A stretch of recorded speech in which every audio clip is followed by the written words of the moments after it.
Welcome to appuvillagesamayal. புதுசாக இருந்தீங்கன்னா மறக்காமல் சப்ஸ்கிரைப் பண்ணுங்கள். எனக்கு சூப்பரான மாங்காய் தொக்கு கடையிலலாம் விற்கிறது இல்லையா, அதை விட செம்ம டேஸ்ட்டாக பண்ணலாம் வாங்க.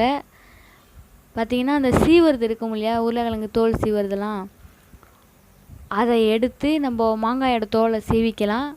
இன்னொரு விஷயம் ஆச்சரியப்படுவீங்க ரொம்பவே. இப்போ தோல் சீவிட்டு அதை கழுவியாச்சு, நல்லா கழுவிக்கோங்க.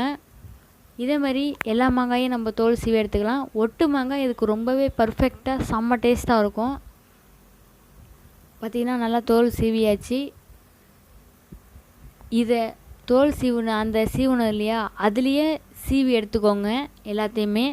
அந்த திருவருதோடு இது மாதிரி சீவினிங்கன்னா சூப்பராக இருந்துச்சு,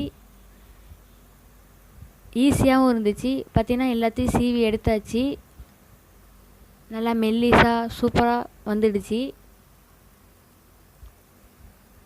இப்போது மசாலாவுக்கு நம்ம ஒரு பொடி செய்ய போகிறோம். இந்த பொடியை வச்சு நீங்கள் எந்த ஊறுகாய் வேணாலும் செய்யலாம். சூப்பரான ஒரு பொடி. புளி சாதத்தை கூட இந்த பொடி போடுவாங்க. வெந்தயம் ஒரு அரை ஸ்பூன் போட்டுக்கோங்க. இது நல்லா வாசம் வர வரைக்கும் ட்ரையாக வறுத்துக்கோங்க. நல்லா வெடித்து வந்திருக்கு, நல்லா வாசமாக. இதை இறக்கியாச்சு. அடுத்தது கொஞ்சமாக எண்ணெய் ஊற்றி நம்ம மிளகாயை வறுத்துக்கலாம். ஒரு 11 மிளகாய் போட்டிருக்கோம். ஏன்னா நம்ம மிளகாய் தூளும் கொஞ்சம் போட போகிறோம். ஸோ இது போதும். உங்களுக்கு மிளகாய் தூள் வேணுன்னா இன்னும் கொஞ்சம் மிளகாய் கூட சேர்த்து வறுத்து பொடிச்சிக்கலாம். இந்த ஒரு பொடி தான் வாசம் கொடுக்குறது எல்லாமே.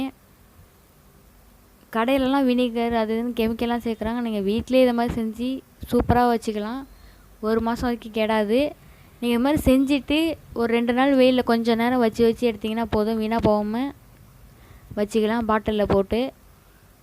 இப்போ பொடிச்சு எடுத்தாச்சு. இப்போ எண்ணெயை ஊற்றி நல்லெண்ணெய் ஊற்றிக்கோங்க, கடுகு தாளிக்கிறதுக்கு.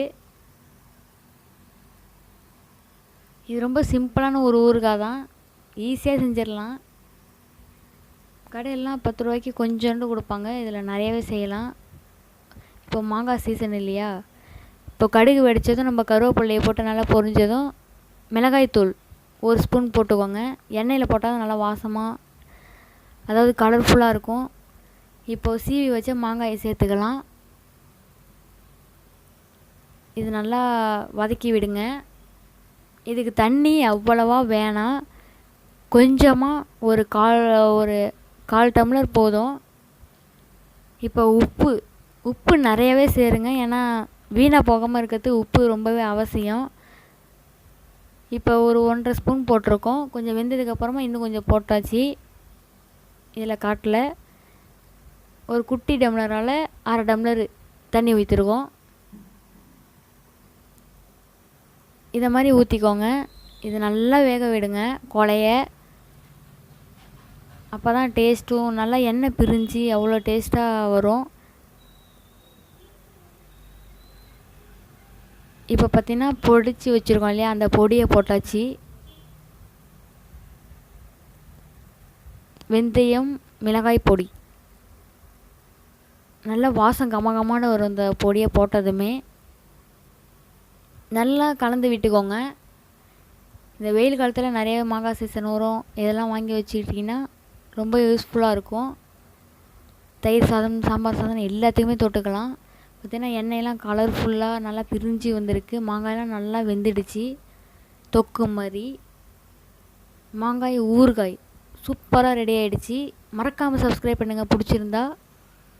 பார்த்திங்கன்னா எண்ணெய் அப்படியே ததும்ப செம்ம டேஸ்ட்டாக இருக்குது.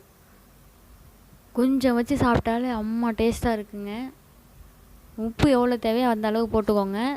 கொஞ்சம் எக்ஸ்ட்ரா போட்டிங்கன்னா வீணாக போகாமல் இருக்கும், ஏன்னா நம்ம வினிகர் சேர்க்கறதில்ல. அப்படியே தயிர் சாதத்தோடு தொட்டு சாப்பிட போகிறோம். நீங்களும் செஞ்சு சாப்பிடுங்க. மறக்காமல் சப்ஸ்கிரைப் பண்ணுங்கள், முடிஞ்சால் ஷேர் பண்ணுங்கள், பிடிச்சிருந்தா கமெண்ட் பண்ணுங்கள். சப்ஸ்கிரைப் பண்ணிவிட்டு கூட இருக்கிற பெல் ஐக்கானை கிளிக் பண்ணுங்கள். அப்போ தான் நிறைய வீடியோஸ் வரும், நிறைய டாக் வீடியோஸ், பண்ணி வீடியோஸ்லாம் வரும். தேங்க்ஸ் ஃபார் வாட்சிங். Bye friends.